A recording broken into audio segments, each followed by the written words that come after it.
नंदुरबारमध्ये माजी आमदार शिरीष चौधरी यांनी आमदार अनिल पाटील यांना प्रत्युत्तर दिले। अनिल पाटलांना मंत्रिपद न मिळाल्याने ते बेताल वक्तव्य करतात अशी टीका शिरीष चौधरींनी केली आहे। तर आम्ही शिंदेंच्या शिवसेनेत उपमुख्यमंत्री एकनाथ शिंदे आणि आमचे नेते गुलाबराव पाटलांच्या मार्गदर्शनाखाली पक्षप्रवेश केला। त्यामुळे जिल्हा परिषद निवडणुकीत वरिष्ठांच्या आदेशाप्रमाणे निवडणूक लढवली जाणार असं शिरीष चौधरी यांनी म्हटलंय।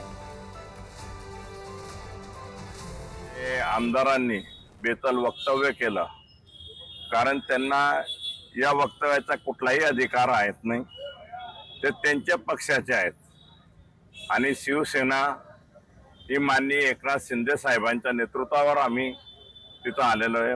पालकमंत्री माननीय गुलाब भाऊंच्या नेतृत्वावर आम्ही एकत्र आलेलो आहोत आणि त्या हिशोबाने त्याचा निर्णय घेणारा आणि सगळा अधिकार हे माननीय गुलाब भाऊंना, माननीय एकनाथ शिंदे साहेबांना, वरिष्ठांना आहेत आणि त्यामुळे त्यांनी काय बोललं काय नाही हे याच्यावर मी जास्त भाष्य करू इच्छित नाही।